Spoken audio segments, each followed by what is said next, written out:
যে খবর অত্যন্ত উদ্বেগের, চাকরি বাতিলের প্রভাব উচ্চ মাধ্যমিকের খাতা দেখায়। চাকরি হারাদের কতজন শিক্ষক খাতা দেখেছেন? যে খাতাগুলি ইতিমধ্যেই দেখা হয়েছে সেগুলির বা কি হবে?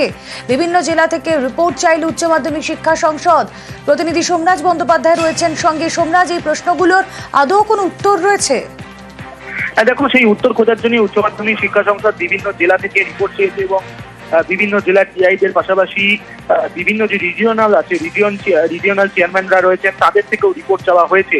2016 বিজ্ঞপ্তি অনুযায়ী যারা নিয়োগ হয়েছেন তাদের মধ্য থেকে কতজন শিক্ষক শিক্ষিকা উচ্চ মাধ্যমিকের উত্তরপত্র মূল্যায়ন করছেন বা ইতিমধ্যেই করে ফেলেছেন, সেই উত্তরপত্র জমাও দিয়ে দিয়েছেন, তার বিস্তারিত তালিকা চাওয়া হলো এবং দ্রুত সেই রিপোর্ট দেওয়ার নির্দেশ দিয়েছে উচ্চ মাধ্যমিক শিক্ষা সংসদ। উচ্চ মাধ্যমিক শিক্ষা সংসদের দাবি যে তারা মনে করছেন যে 2-3 দিনের মধ্যেই সমস্যার সমাধান করে নিতে পারবেন।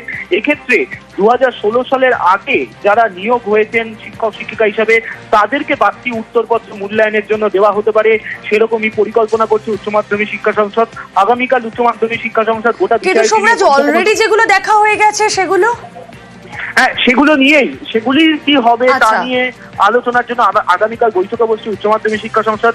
অন্যদিকে আগামীকাল স্কুল সার্ভিস কমিশন এবং বিভিন্ন সংসদকে নিয়ে, বিশেষ করে মধ্যশিক্ষা পর্ষদ, উচ্চ মাধ্যমিক শিক্ষা সংসদকে নিয়ে বৈঠকে বসবে রাজ্য শিক্ষা দপ্তর। তার কারণ শুধুমাত্র উচ্চ মাধ্যমিকের উত্তরপত্র মূল্যায়ন নয়, মাধ্যমিকও আছে সেখানে। মাধ্যমিকের উত্তরপত্র মূল্যায়ন করে ইতিমধ্যেই 60 থেকে 65% উত্তরপত্র জমা পড়ে গেছে, কিন্তু যাদের চাকরি বাতিল হয়েছে তাদের মধ্যে থেকে অনেকেই মাধ্যমিকের উত্তরপত্র মূল্যায়ন করেছেন। ফলত এই বিষয়টার কি হবে?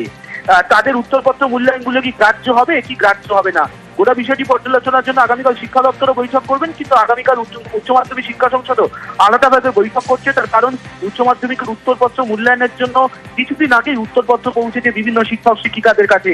তাই যাদের কাছে বেশ, আমাদের নজর থাক, দেখা যাক আগামীকাল বৈঠকে ঠিক কি সিদ্ধান্ত গৃহীত হয়।